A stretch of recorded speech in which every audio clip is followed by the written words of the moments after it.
The broadcast is now starting. All attendees are in listen-only mode.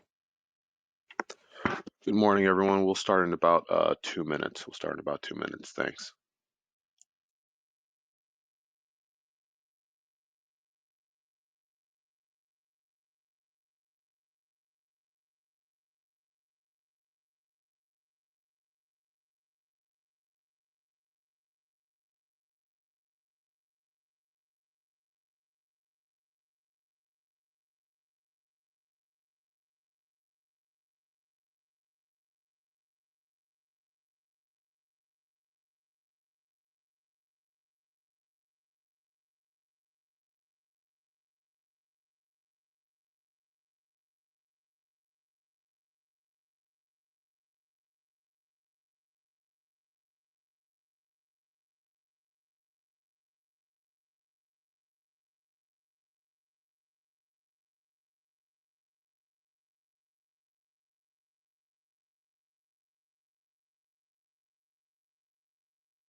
Alrighty. Good morning, everyone. Thanks for joining me this wonderful Tuesday morning for our first advocacy webinar of the new year. I appreciate everyone's participation and appreciate you guys listening on today with me. So I have a few things to discuss today. Today's webinar is probably going to be a little shorter than usual. Since it's a new year, it's obviously a new General Assembly, there isn't much to report on. But if you guys have any questions about things that happened last General Assembly, things that you see in our weekly legislative update that you don't understand, just let me know in the chat and we can discuss that. Alrighty, first things first, we're in a new General Assembly, the 134th General Assembly. We have a new Senate President. It's no longer Larry Ophoff. Our new Senate President is Matt Huffman. And the Speaker of the House is Bob Cupp.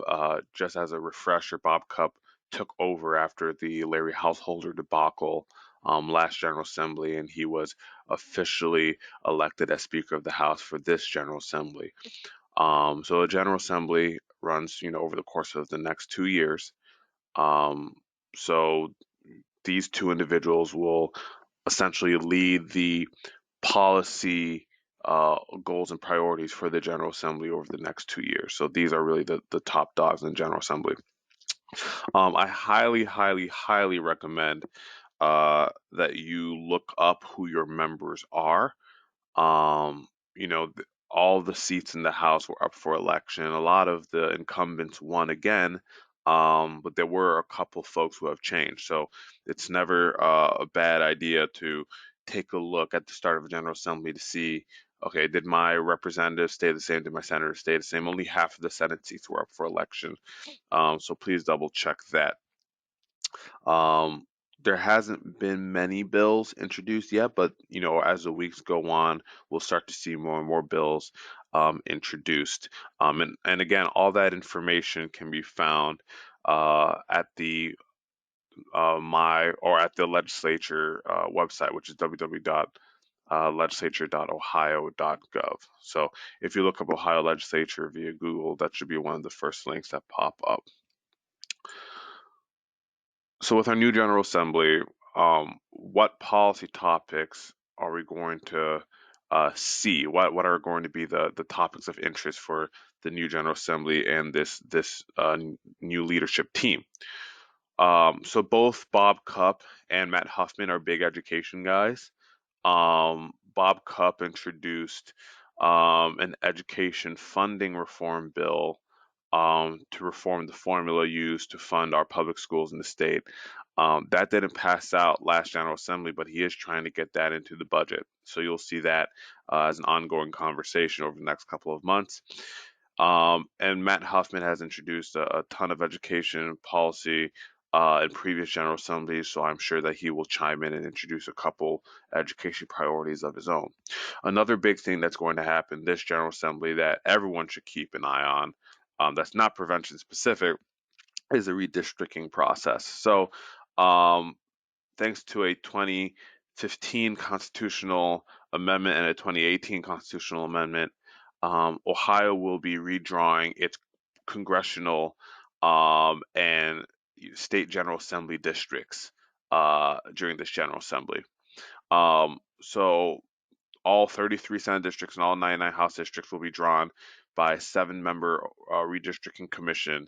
And the appointments for that, I believe, have already occurred. If individuals are interested to see who is on that list, I can try to locate that for you and send it to this group via email. Um, but that is something that is really going to have an impact on the rest of the General Assembly and future General Assemblies. And Ohio's congressional districts will be drawn by the General Assembly itself. So you have the General Assembly seats being drawn by an appointed commission, so because it doesn't make sense for the General Assembly to draw their own seats, right? So an appointed commission, and then you have the congressional seats drawn by the General Assembly. Um, and you, based on the rules set by the constitutional amendment and the rules that were agreed upon by the GA and in previous, and I think it was the 132nd where they made that decision.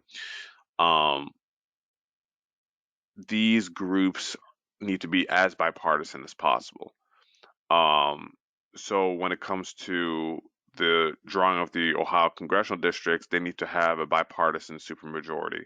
And I can go into the details of that if folks are interested.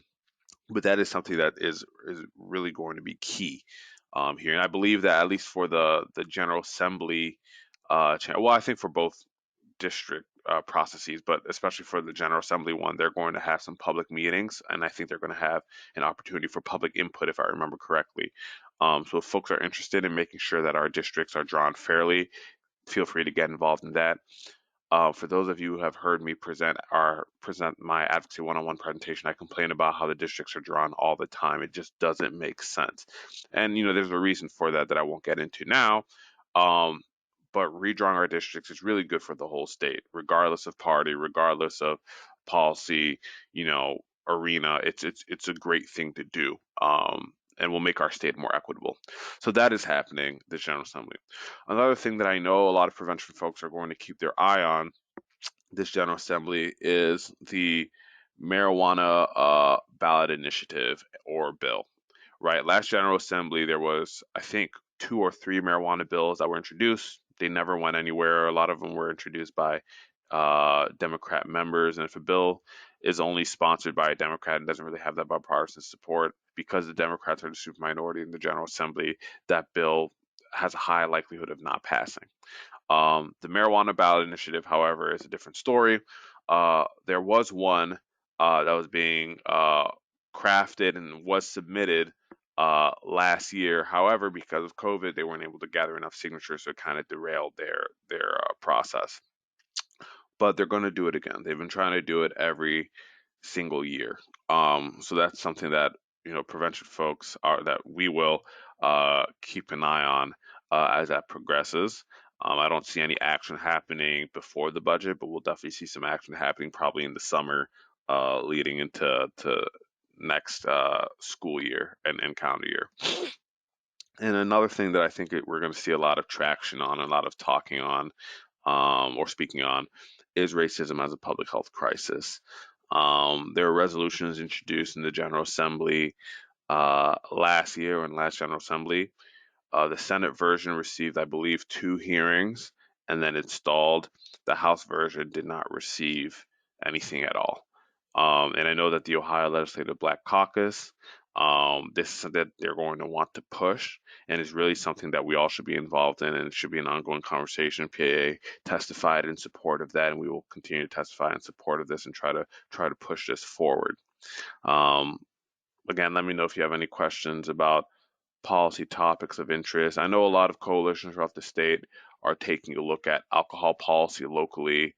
You know, discussing it along with marijuana policy as that's a continuing conversation. But given the 3 bills that were passed out last General Assembly on alcohol policy and how it expanded a few of those measures, It's now more of a conversation.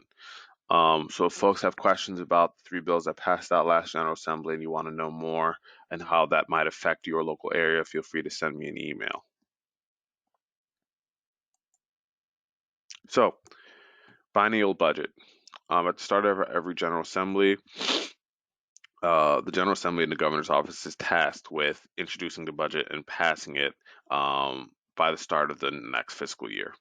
So we are expecting the Governor's budget proposal to come out in early to mid February. And this is really the first step in the budget process. All the departments have already submitted their recommendations to the governor's office. The governor will put together a budget proposal and he will release it publicly and will send it to the General Assembly. And then the General Assembly, the Legislative Services Commission, will take that proposal and make it a bill, introduce it in the House because the budget primarily is always, or customarily is always introduced in the House, and then they'll move forward with hearings. Um, Governor DeWine has stated that he wants to keep the same approach to this budget as he did the last budget, right? A focus on behavioral health, a focus on children's issues. So we're likely to see continuation of funding, like the student wellness and success funding, possibly through the K through 12 funding, a continuation of that in this budget. I know some prevention folk had issues with the implementation of the K through 12 funding, how some districts are using that funding to supplant instead of supplement, and that is something that we can definitely speak on this time around to see if we can get some guardrails in place, maybe some sort of review, so that we can make sure that those funds are being used properly. That's something that we will consider. But again, until we see the governor's budget, we really don't know fully how we can proceed. So that's really what everyone is kind of waiting for. Um, the first question when talking about the budget I usually hear from folks is, given COVID, given the decrease in, tax revenues and permit revenues and stuff like that, since we halted a lot of that due to the pandemic, how will this affect the funding for our field and fields that are related to our field? We've been told from the, department, from words kind of around Cap Square or info around Capitol Square that we're expecting flat funding. The funding, the drop in tax revenue and things of that nature has not been as bad as projected. Um, the Ohio's economy has been relatively stable over the course of the pandemic, especially now that we have a vaccine that's being given out. A lot of folks, if they weren't already back to normal operating procedures, for folks on the front lines or folks, in the service industry, they are now. Obviously, when it comes to state departments in our organization, we're going to continue to work from home or work in some sort of a hybrid model well into the summer, and then we'll reassess then most likely. But that is the plan right now, that we're going to see flat funding. So it is going to be difficult to ask for increased funding for behavioral health, even though we've seen a behavioral health surge over the course of the pandemic. But that is what we are expecting. So again, once the governor's budget comes out, we'll finalize our approach. And we are working with state partners. Your PGNOs, your ADAPOs, these are the folks that we have at the table to discuss our approach as a field. If you guys have any recommendations or any questions, again, I am the Advocacy and Public Policy Liaison, so feel free to send me a direct email. I will reach out to you and we can have a conversation about that. So, in addition to all of that, Advocacy Week or Advocacy Day, you know, historically, but this year is going to be Advocacy Week, is going to take place in the first week of March. So we decided fall of last year that it would be best to move forward with this day or opportunity for advocacy virtually. And in order to do that, we decided to stretch it over the course of a week as opposed to one day. For those of you who have attended in the past, you remember that, everyone would come to PAA, we would have a bus, we'd take the bus down to the State House, and we would have meetings and, some presentations from about 10 to about 1:32, and then we would send you guys back home, and you guys could drive back to your respective areas of the state. Well, this year there's no need for driving. There's no need for a bus. It's going to take place via Zoom. We'll start Monday, March 1st, and we'll end Friday, March 5th. So the way that we are envisioning it is Monday, March 1st, we'll have a couple presentations, and this isn't going to be a 9 to 5 day. I don't want folks to think that, oh my God, I have to, uh, you know, block out the entire day or the entire week every single day from 9 to 5. No, that's not what's going to happen. On Monday, we're going to have a couple presentations, kind of almost like an opening ceremony for it. I'm hoping to get a representative or senator to speak, and I'll give a quick Advocacy 101 along with what our policy priorities are going to be. And then Tuesday, Wednesday, and Thursday will be legislative appointments. So we'll have you guys in different appointment slots throughout those 3 days. Hopefully, by spacing it out over 3 days and having the coordination through Zoom, we can get everyone there.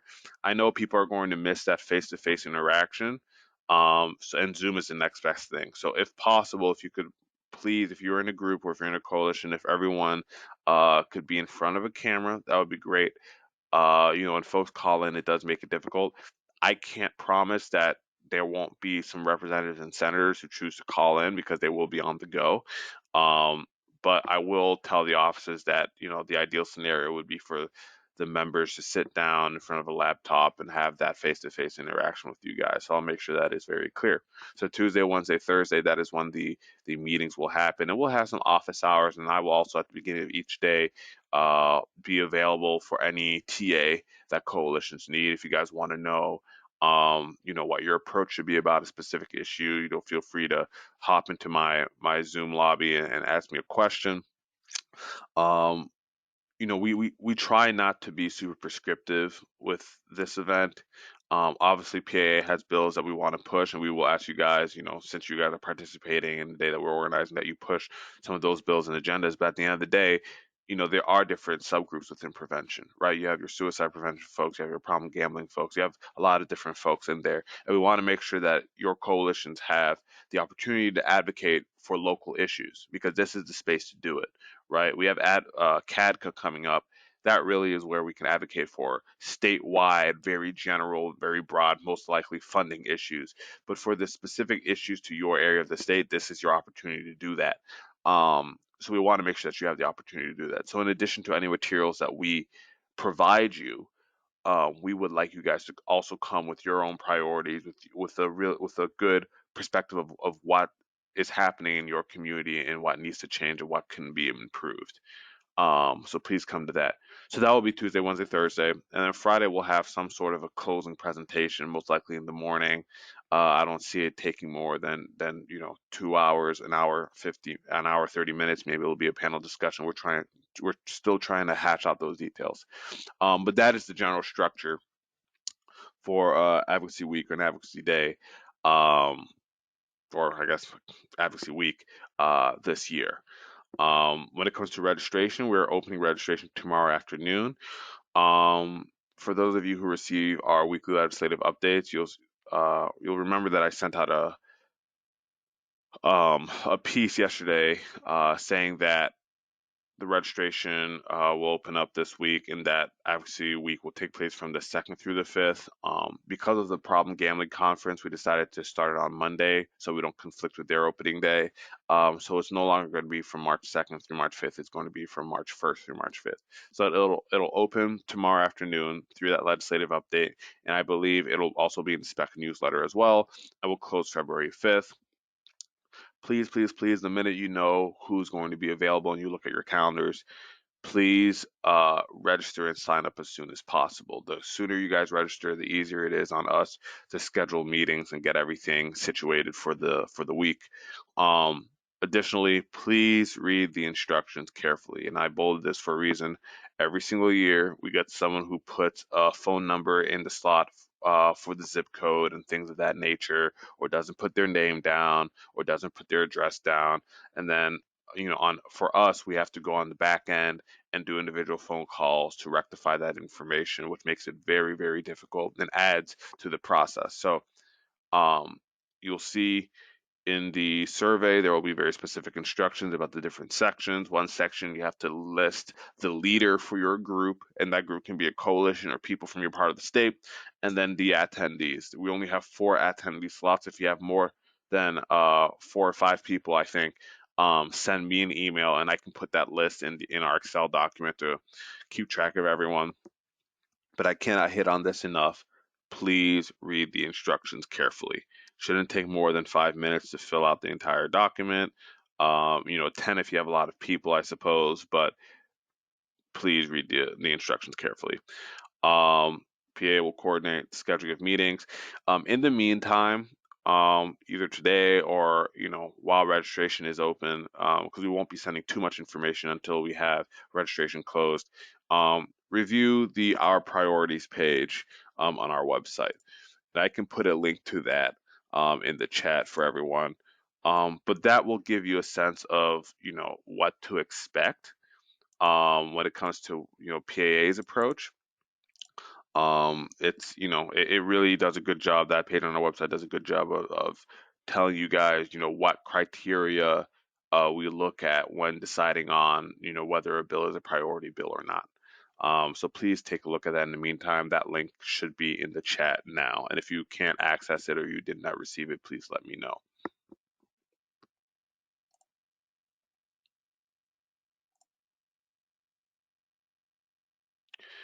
And I believe that is all I have for today. So I'll leave the webinar open for questions if anyone has any. Um, let's just say for the next 3 minutes, I'll leave it open. And if I don't hear anything or see anything, we'll go ahead and wrap it up.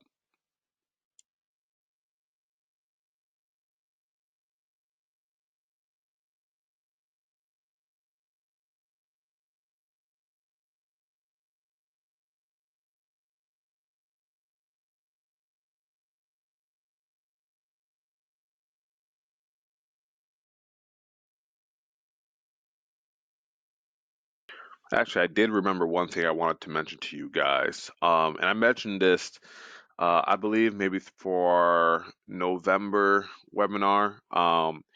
There is a free bill tracking service that the General Assembly created, um, and I can put a link into the chat.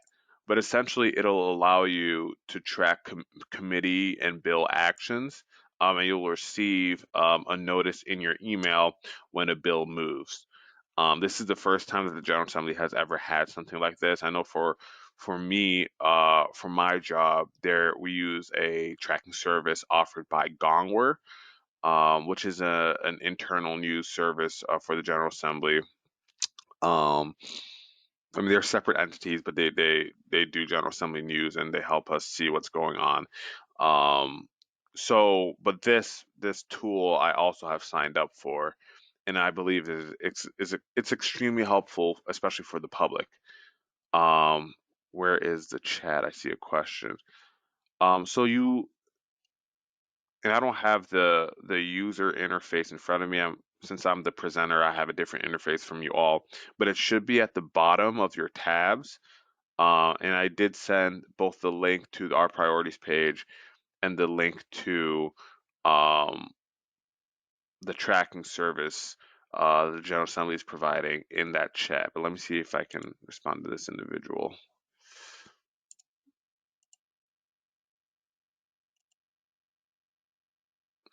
Okay, so for the individual that asked where's the chat, I did just send that to you, the link to the tracking service as a response. And for the PAA My Priorities page or Our Priorities page, you can just go to the PAA website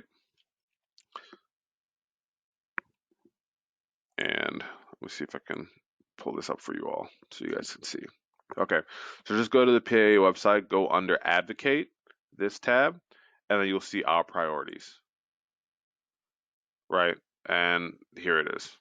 So um, that's where you can get to that.